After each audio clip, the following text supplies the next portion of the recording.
கிறிஸ்துவுக்குள் பிரியமானவர்களே, கர்த்தராகிய இயேசு கிறிஸ்து நாமத்தில் உங்களுக்கு வாழ்த்து தெரிவித்துக் கொள்கிறேன். இந்த புதிய நாளிலும் அப்பா உங்களை புதிய நன்மையினாலும் புதிய கிருபையினாலும் உங்கள் ஒவ்வொருவரையும் ஆசீர்வதிப்பாராக. இன்னைக்கும் அப்பா உங்களோடு கூட பேச போகிற வார்த்தை சங்கீதம் 126 அதிகாரம் 5 வசனம். சாம் 126 verse 5. கண்ணீரோடு விதைக்கிறவர்கள் கம்பீரத்தோட அறுப்பார்கள். காலை நேரத்துல அப்பா சொல்றாங்க, கண்ணீரோட நீங்க விதைக்கிறதா இருந்தீங்கன்னா அப்பா சொல்றாங்க, நீங்க கம்பீரத்தோடு ஆனந்தத்தோட அறுக்க போறீங்க. அப்பா இந்த காலை நேரத்துல உங்களுக்கு கொடுக்கிற வாக்குத்தத்தை நீங்க ஆனந்தமாக கம்பீரமாக தான் என்ன பண்ண போறீங்க, அறுக்க போகிறீங்க. அதே சங்கீதம் 56 அதிகாரம் 8 வசனம். Sam's 56 verse 8. என் அலைச்சல்களை தேவரீர் எண்ணி இருக்கிறீர், என் கண்ணீரை உம்முடைய துருத்தியில வையும், ஆகையால் அவைகள் உம்முடைய கணக்கில் அல்லவோ இருக்கிறது. இங்க சங்கீதக்காரன் சொல்லுகிறார், என் அலைச்சல்களை தேவரீர் எண்ணி இருக்கிறீர். இந்த காலை நேரத்துல அப்பா உங்களை பார்த்து சொல்றாங்க, நீங்க என்னென்ன அலைச்சல்கள், என்னென்ன போராட்டங்கள், என்னென்ன வேதனைகள் இருந்துச்சோ அது எல்லாவற்றையும் அப்பா அறிந்திருக்கிறாங்க. எல்லாவற்றையும் நான் அறிந்திருக்கிறேன். நீங்க நினைச்சிட்டு இருக்கிறீங்க, நான் போற பிரச்சனை அப்பாவுக்கு தெரியுமா தெரியாதா தெரியலையே அப்படின்னு சொல்லி நீங்க வேதனையோடு கூட பார்த்து கொண்டு இருக்கீங்க. அப்பா சொல்றாங்க, உங்களுடைய அலைச்சல்கள் எல்லாவற்றையும் நான் அறிந்திருக்கிறேன். நீங்க இரவுல யாருக்கும் தெரியாம அழுகிற அந்த கண்ணீரையும் அப்பா அறிந்திருக்கிறாங்க. கூட்டத்துல இருந்தாலும் தனிமையில போய் நீங்க வடித்த அந்த ஒரு சொட்டு கண்ணீரையும் அப்பா அறிந்திருக்கிறேன் என்று சொல்லுகிறார். அவர் எல்லாவற்றையும் அறிந்திருக்கிற தேவன் அவர். அப்பா என்ன பண்ற, உங்களுடைய ஒவ்வொரு சொட்டு கண்ணீரையும் அவருடைய துருத்தில வைத்திருக்கிறார். அவர் உங்க எல்லா கண்ணீரையும் அப்பா சேமித்து வைத்திருக்கிறார். இந்த காலை நேரத்துல அப்பா சொல்றாங்க, நான் உங்களுக்கு பதில் தருவேன், எல்லாவற்றுக்கும் நான் உங்களுக்கு பதில் தருவேன். கண்ணீரோட விதைச்சிருக்கீங்க. விதைக்கிறதுனா என்ன? விவசாயம் பாத்தீங்கன்னா அவங்க என்ன பண்ணுவாங்க, அவங்களால என்ன விதைக்க முடியுமோ விதைப்பாங்க. இங்க அப்பாவோட வார்த்தை என்ன சொல்லுகிறது, கண்ணீரோடு விதைக்கிறவர்கள். இங்க கண்ணீரோட விதைக்கிறாங்க. கண்ணீரோட உட்கார்ந்து இருக்குல்ல, கண்ணீரோட புலம்பிக் கொண்டு இருக்குல்ல. இன்னைக்கு அநேகர் பாத்தீங்கன்னா கண்ணீரோட உட்கார்ந்துருவாங்க. பைபிள் படிக்க மாட்டாங்க, ஜெபம் பண்ண மாட்டாங்க. ஆண்டவர் மேலேயே ஒரு வெறுப்பு வந்துடும். ஆமா, ஆண்டவரை தேடி என்ன கிடைச்சது, எனக்கு ஒண்ணுமே கிடைக்கலையே, நான் ஏசப்பாவை தேடிக்கிட்டு தான் இருக்கேன், எனக்கு ஒரு ஆசீர்வாதம் இல்லையே, ஒரு சமாதானம் இல்லையே, ஒரு சந்தோஷம் இல்லையே, எனக்கு எல்லாம் நெகட்டிவாவே நடக்குது. ஏசப்பாவை தேடாத அவங்களுக்கு எல்லாம் நல்லா நடக்குது. அவங்க வாரத்துக்கு மாசத்துக்கு ஒரு வாட்டி தான் சர்ச்சுக்கு வருவாங்க. ஈஸ்டருக்கு கிறிஸ்துமஸ்க்கு மட்டும்தான் சர்ச்சுக்கு வருவாங்க. அவங்க பாவத்துல இருக்காங்க. அவங்க எல்லாம் நல்லா இருக்காங்களே, நான் மட்டும் ஏன் இப்படி இருக்கிறேன், எனக்கு ஏன் ஒண்ணும் செய்ய மாட்டார், இப்படி எல்லாம் நீங்க அநேக கேள்வியோடு பார்த்து கொண்டு இருக்கிறீங்க. அப்பா உங்க கண்ணீரை அறிந்திருக்கிறார். உங்களுக்கு நிச்சயமாக அவர் பதில் தருவார். எல்லாவற்றுக்கும் அப்பா பதில் தருவாங்க. நீங்க இப்படிப்பட்ட வேதனையின் சூழ்நிலையில இதெல்லாம் பார்த்துட்டு என்ன ஆயிட்டீங்க, இப்ப பைபிள் படிக்கிறது கிடையாது, ஜெபம் பண்றது கிடையாது, என்ன நடக்குதோ நடக்கட்டும் அப்படின்னு சொல்லி யோசிக்க ஆரம்பிச்சிட்டீங்க. அப்படி இருக்கக்கூடாது. கண்ணீரோட இருக்கும் பொழுது என்ன பண்ணணும், பைபிளை படிக்கணும், நல்லா ஜெபம் பண்ணணும். அடுத்து புலம்பிக் கொண்டு இருப்பாங்க. இன்னைக்கு அநேகர் பாருங்க, எப்போ பார்த்தாலும் முறுமுறுத்து கொண்டே இருப்பாங்க. இஸ்ரவேல் ஜனங்கள் முறுமுறுத்து கொண்டே இருந்தாங்க. முறுமுறுத்தவர்கள் ஒருத்தர் கூட எங்க போல, கானான் தேசத்துக்கு, வாக்குத்தத்தம் பண்ணப்பட்ட தேசத்துக்கு போகல.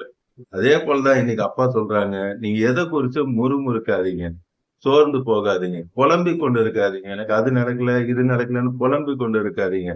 அப்பா உங்களுக்கு வாக்குத்தத்தம் பண்ண அந்த கானான் தேசத்துக்கு அழைத்து செல்ல அப்பா வல்லமை உடையவரா இருக்கிறார். அவர் நிச்சயமாய் உங்களுக்கு கொடுத்த அந்த வாக்குத்தத்தத்தை நிறைவேற்ற அவர் வல்லமை உடைய தேவனாக இருக்கிறார். சோர்ந்து போய் உட்கார்ந்துடக்கூடாது, சோர்ந்து போய் புலம்பிக் கொண்டு இருக்க கூடாது. நீங்க கண்ணீரோட விதைக்கிறவர்கள். வேலையை நம்ம செய்யணும். நம்மளால என்ன முடியுமோ அந்த வேலையை செய்யும் பொழுது அப்பா அதை ஆசீர்வதிப்பாங்க.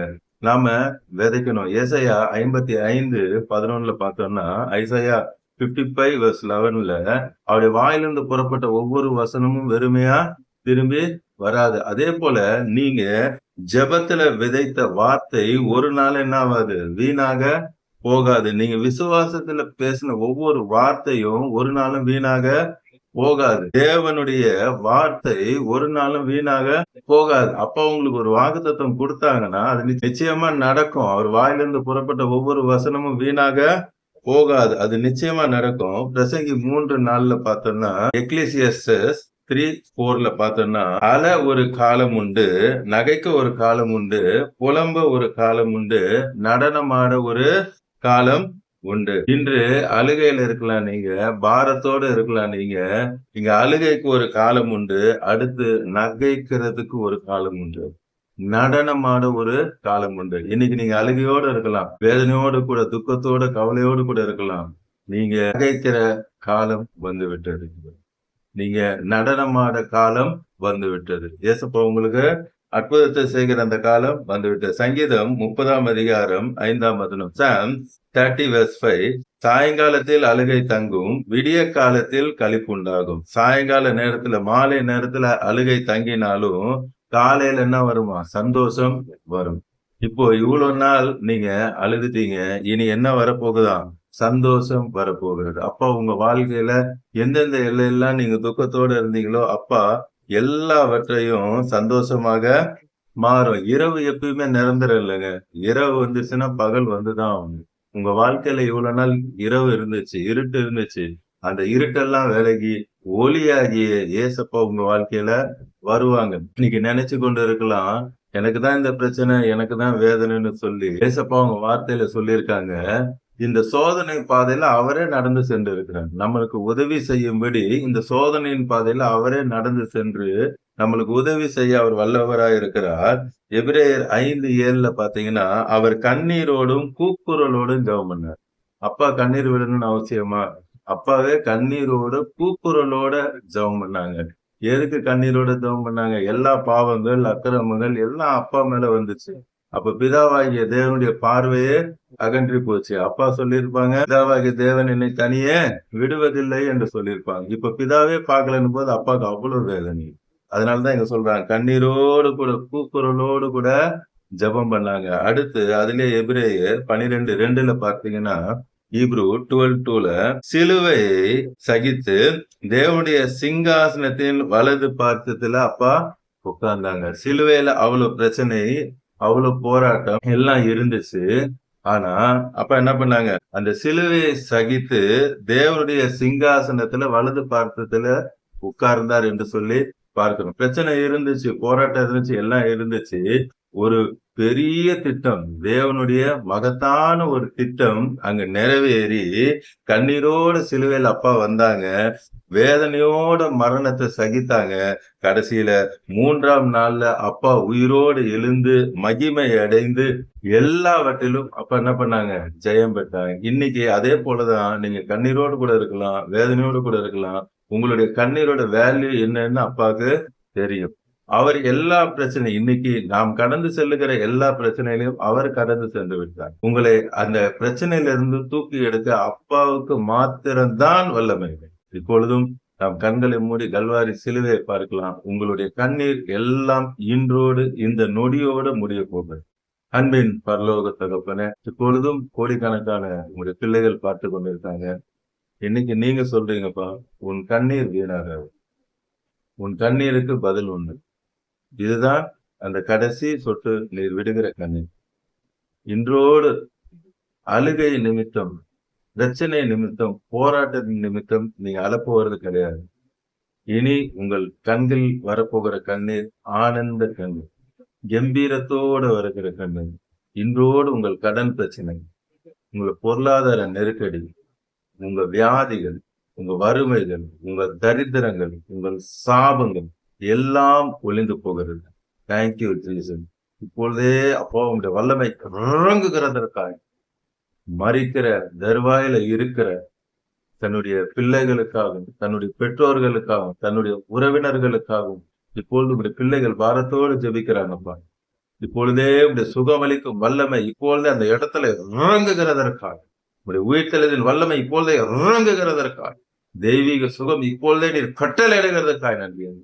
குருடர்கள் பார்க்கிறதற்காக நன்றி, செவிடர்கள் கேட்கிறதற்காக நன்றி, முடவர்கள் நடக்கிறதற்காக நன்றி, குஷ்டரோகிகள் சொஸ்தமாகிறதற்காக இப்பொழுதே உங்களுடைய உயிர்த்தெழுதலின் வல்லமை ஒவ்வொருவருக்குள்ளும் பார்த்து கொண்டிருக்கிற கோடிக்கணக்கான நம்முடைய பிள்ளைகள் ஒவ்வொருவருக்குள்ளும் இறங்குகிறதற்காக திருமணம் ஆகவில்லையே என்று வேதனையோடு கூட பார்த்து கொண்டிருக்கிற பிள்ளைகளுக்கும் இப்பொழுது நீர் அற்புதத்தை செய்றீங்கப்பா. இத்தனை ஆண்டு ஆயிடுச்சுன்னு கண்ணீரோட பார்த்து கொண்டிருக்காங்கப்பா.